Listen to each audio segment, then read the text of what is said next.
قرآن حکیم، سیرت النبی صلی اللہ علیہ وآلہ وسلم، احادیث مبارکہ، فقہی مسائل کا بیان اور بہت کچھ انشاءاللہ تعالی جید علماء کرام کے ساتھ۔ بسم اللہ الرحمن الرحیم، الحمدللہ رب العالمین، والصلاة والسلام علی سید الانبیاء والمرسلین، اما بعد فقد قال اللہ تبارک و تعالی فی کلامہ المجید انک لعلی خلق عظیم، صدق اللہ العظیم۔ ARYQ TV پہ دیکھنے والے ہمارے جمیع ناظرین و سامعین، ربیع النور ربیع الاول شریف کی بابرکت گھڑیاں آپ کے سامنے ہیں۔ اللہ کریم کی ذات ببرکات، اس کا بے پناہ کرم اور احسان ہے کہ اس نے ہمیں نبی کریم صلی اللہ علیہ وآلہ وسلم آپ کی امت میں پیدا کیا۔ آپ کریم آقا صلی اللہ علیہ وآلہ وسلم سراپا شفقت و رحمت ہیں، اور خلق عظیم کے حوالے سے جس وقت ہم آپ کریم آقا صلی اللہ علیہ وسلم کی سیرت طیبہ کا مطالعہ کرتے ہیں تو سب سے پہلے دیکھتے ہیں کہ قرآن مجید فرقان حمید اس حوالے سے کیا کہتا ہے۔ اللہ تعالیٰ قرآن مجید میں ارشاد فرماتا ہے انک لعلی خلق عظیم، بے شک اے حبیب آپ خلق عظیم پہ فائز ہیں۔ دوسرے مقام پہ آپ کے اخلاق حسنہ کو بیان کرتے ہوئے خلاق کائنات نے ارشاد فرمایا فَبِمَا لِنْتَ لَهُمْ وَلَوْ كُنْتَ فَظًّا غَلِيظَ الْقَلْبِ لَانفَضُّوا مِنْ حَوْلِكَ، اے پیارے حبیب آپ ان کے ساتھ محبت، نرمی اور شفقت کا سلوک کرتے ہیں۔ فَبِمَا رَحْمَةٍ مِّنَ اللَّهِ لِنْتَ لَهُمْ وَلَوْ كُنْتَ فَظًّا غَلِيظَ الْقَلْبِ، اگر آپ سخت دل ہوتے لَانفَضُّوا مِنْ حَوْلِكَ تو یہ تمام لوگ آپ سے دور ہو جاتے۔ تو آپ علیہ الصلوۃ والسلام کے قریب لوگوں کے ہونے کی جہاں اور بہت سی وجوہات ہیں، اور ان میں ایک اہم سبب آپ کا اخلاق حسنہ اور اخلاق عظیمہ کی صفت سے مالا مال ہونا تھا۔ اور خود جناب رسالت مآب صلی اللہ علیہ وآلہ وسلم نے اخلاق حسنہ کی اہمیت کو بیان کرتے ہوئے ارشاد فرمایا ما من شیء اثقل فی میزان المؤمن یوم القیامۃ من حسن الخلق، قیامت والے دن بندہ مومن کے نامہ اعمال میں جو سب سے وزنی عمل ہوگا وہ اس کے اچھے اخلاق ہیں۔ اخلاق ایسی نعمت ہے، ایک باہر کی جو صورت ہوتی ہے اس کو خلق کہا جاتا ہے، اور اندرونی جو بندے کی صفات عالیہ ہوتی ہیں ان کو خلق کہا جاتا ہے۔ اس لیے ہم جس وقت آئینہ دیکھتے ہیں تو دعا پڑھتے ہیں اللہم حسنت خلقی فحسن خلقی، الہی تو نے مجھے باہر سے تو حسین و جمیل بنایا ہے، اندر سے میرے اخلاق کو بھی اچھا کر دے، اسے بھی حسین و جمیل بنا دے۔ آپ دیکھتے ہیں رحمت عالم صلی اللہ علیہ وآلہ وسلم آپ نے عملاً جس انداز میں اخلاق حسنہ سے لوگوں کے دلوں کو مو لیا وہ تاریخ میں ایک بے مثل و بے مثال واقعہ ہے۔ آپ کی پوری سیرت ایسے واقعات سے بھری ہوئی ہے۔ آپ دیکھیں نبی کریم صلی اللہ علیہ وآلہ وسلم مکہ مکرمہ چھوڑ کر آپ مدینہ طیبہ کی طرف ہجرت فرماتے ہیں۔ مکہ مکرمہ میں ایک شخص ہے عثمان بن طلحہ، جس کے پاس خانہ کعبہ کی چابی ہے۔ حضور نے اس سے طلب کی، اس نے انکار کر دیا۔ سرکار نے فرمایا ایک دن آئے گا جب تم یہ چابی لے کے آؤ گے۔ اس نے کہا یہ کیسے ہو سکتا ہے، ہمارا کنٹرول ہے۔ پھر وہ دن آیا، فتح مکہ کا دن، جس دن عثمان بن طلحہ کو بلایا گیا اور اس نے چابی حضور کی بارگاہ اقدس میں پیش کی۔ تو فرمایا بتاؤ تمہاری سزا کیا ہے؟ کہنے لگا حضور یہاں کے ماحول کے مطابق تو میری سزا یہ ہے کہ حیث ان اقتل، مجھے قتل کیا جائے، لیکن میں جانتا ہوں کہ آپ کریم ابن کریم ابن کریم ابن کریم ہیں، آپ بھی سخی ہیں، آپ کے والد گرامی بھی سخی تھے، آپ کے دادا جان بھی اور آپ کے پردادا جان۔ تو آپ علیہ الصلوۃ والسلام نے وہ چابی جناب عثمان بن طلحہ کو دوبارہ عطا کی اور فرمایا یہ چابی میں نے صرف تمہیں عطا نہیں کی بلکہ قیامت تک میں نے تمہاری نسلوں کو بھی یہ چابی عطا کی۔ آپ دیکھیں حالت جنگ میں پتہ چلتا ہے، اور عین وہ لمحہ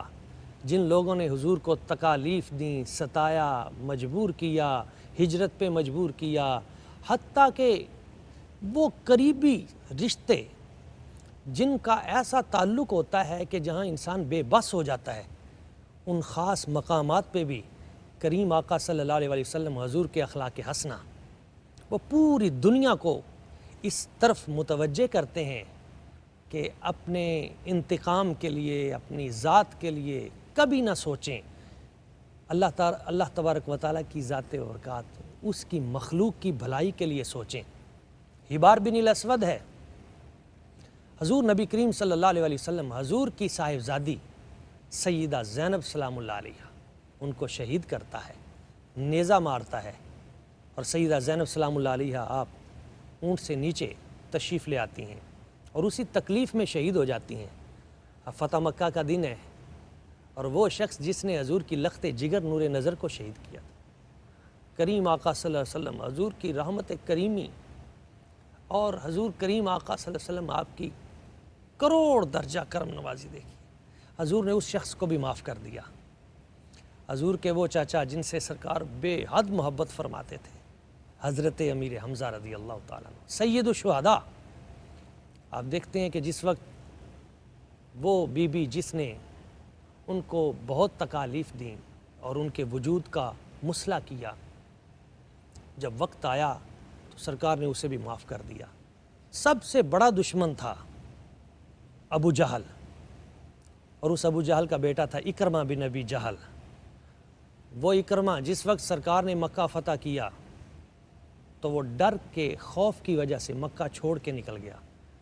اور اپنی بیوی ام حکیم سے کہنے لگا اب بچنا مشکل ہے۔ جدہ ساحل پہ گیا اور ایک کشتی میں بیٹھ کے علاقہ چھوڑ کے چلا گیا۔ یہ رحمت مصطفیٰ تھی جس نے دلوں پہ قبضہ کیا۔ وہی ام حکیم جو اکرمہ کی بیوی تھی، حضور نبی پاک صلی اللہ علیہ وسلم کی بارگاہ اقدس میں حاضری دیتی ہے، یا رسول اللہ صلی اللہ علیہ وسلم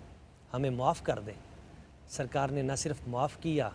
بلکہ جب انہوں نے کلمہ طیبہ پڑھنا چاہا تو حضور نے دولت اسلام بھی انہیں عطا کی۔ تو پھر کہنے لگی یا رسول اللہ صلی اللہ علیہ وسلم سردار کی بیوی ہوں، اب میں خادمہ بن کے لوگوں کے گھروں میں کام کروں گی، اب کرم نوازی فرمائے نا، جہاں مجھے معاف کر دیا ہے تو میرے شوہر اکرمہ کو بھی معاف کر دیں۔ میرے آقا کریم صلی اللہ علیہ وسلم حضور کے سامنے وہ تمام مناظر تھے جب اس کا باپ آپ کے کندھوں پہ اوجڑی رکھ رہا تھا، جب حضور کریم آقا صلی اللہ علیہ وسلم کے رستے میں کنویں کھودے جا رہے تھے، جب سرکار کو وہاں سے ہجرت پہ مجبور کیا جا رہا تھا، کہیں کانٹے بچھائے جا رہے تھے، مگر آپ علیہ السلام نے فرمایا میں نے اکرمہ کو بھی معاف کر دیا۔ کہا حضور وہ تو بھاگ گیا ڈر کے، کوئی نشانی عطا کریں، اپنا اونٹ عطا کیا۔ اور پھر وہ دشمن جس نے ساری زندگی حضور کی مخالفت کی اور ہر جنگ میں آپ کے ساتھ آ کے لڑائی کی، جب وہ اکرمہ ایک کشتی میں جا رہے تھے تو کشتی ڈوبنے لگی تو ملاح نے کہا جس نبی کریم صلی اللہ علیہ وسلم کی ذات سے بھاگ کے جا رہے ہیں انہی کو یاد کریں اور ان کا کلمہ پڑھیں، پھر بچ جائیں گے۔ تو وہ دریا کے اندر، سمندر کے اندر جب جناب اکرمہ نے کلمہ طیبہ پڑھا، دریا کی ان روانیوں میں، سمندر کی ان لہروں میں جو تلاطم تھا وہ ختم ہوا۔ وہاں سے واپس آئے تو ساحل پہ بیوی ام حکیم انتظار کر رہی تھی، وہ لے کے حضور نبی کریم صلی اللہ علیہ وسلم آپ کی بارگاہ اقدس میں حاضر ہوتی ہیں۔ اب دیکھیے رویہ مصطفیٰ آج کے اس پرفتن دور میں جہاں ہم چھوٹی چھوٹی باتوں پہ لوگوں سے ہمیشہ کے لیے اپنے تعلقات توڑ لیتے ہیں، اور اس قدر حسد، بغض، کینہ، اس کی بھینٹ ہم نے خاندانوں کو اور اپنے گلی محلے کو چڑھا دیا۔ سیرت مصطفیٰ پیغام دیتی ہے کہ وہ ابو جہل کا بیٹا تھا، ساری زندگی مخالفت کی تھی، مگر اس کیفیت میں نبی کریم صلی اللہ علیہ وسلم حضور کو جب پتہ چلا کہ اکرمہ باہر آ گئے تو آپ اپنے کاشانہ اعلیٰ سے اٹھ کر استقبال کے لیے دوڑ پڑے، اور صحابہ کرام بیان فرماتے ہیں کہ حضور کی چادر وہیں ٹھہر گئی، گر گئی،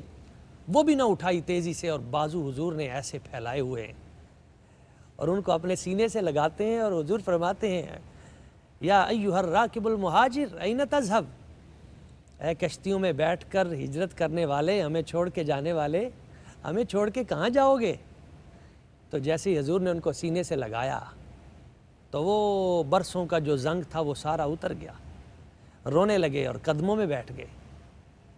کلمہ طیبہ پڑھا، مسلمان ہوئے، اور جناب اکرمہ اب حضرت اکرمہ رضی اللہ تعالیٰ عنہ ہو گئے اور عرض کی یا رسول اللہ یا حبیب اللہ اب آپ میرے لیے دعا بھی فرمائیں کہ میں نے جتنی جنگیں آپ کی مخالفت میں لڑی ہیں اب میں اس سے 2 گنا زیادہ جنگیں اسلام کی حمایت میں لڑوں. تو سرکار ان کے لیے دعا فرماتے ہیں. وہ رحمت والے ہاتھ، وہ کرم نوازیاں، وہ حضور کے اخلاق حسنہ، وہ آج بھی برکتیں جاری ہیں.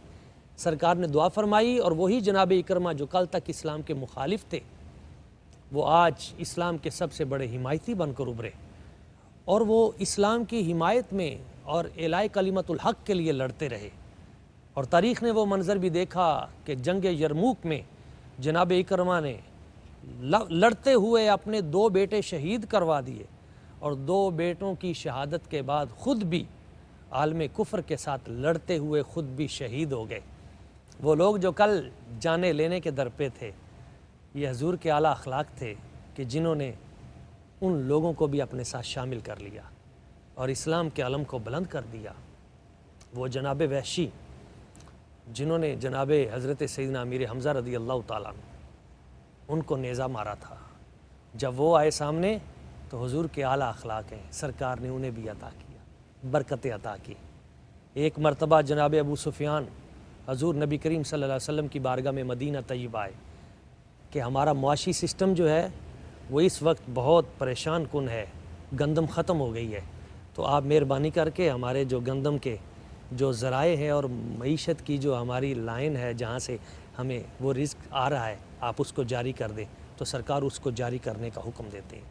یہ آپ علیہ السلام کی کرم نوازیاں ہیں. آج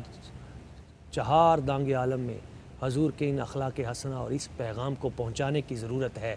اور ربیع الاول شریف میں خاص طور پہ حضور کے تذکار پاک کی ضرورت ہے. یہ کلیاں، پھول، خوشبو، رنگ و بو، باد صبا کیا ہے؟ نبی کے حسن کی خیرات ہے، اس کے سوا کیا ہے؟ اللہ کریم کی بارگاہ قدس میں دعا ہے وہ ذات لم یزل ہم سب کو بھی حضور نبی کریم صلی اللہ علیہ وسلم آپ کے اخلاق حسنہ سے سبق سیکھنے کی اور ان اخلاق عالیہ کو آگے پھیلانے کی توفیق عطا فرمائے. وما علینا الا البلاغ المبین. تاجدار مدینہ کے جلوے جن کے دل میں سمائے ہوئے ہیں، تاجدار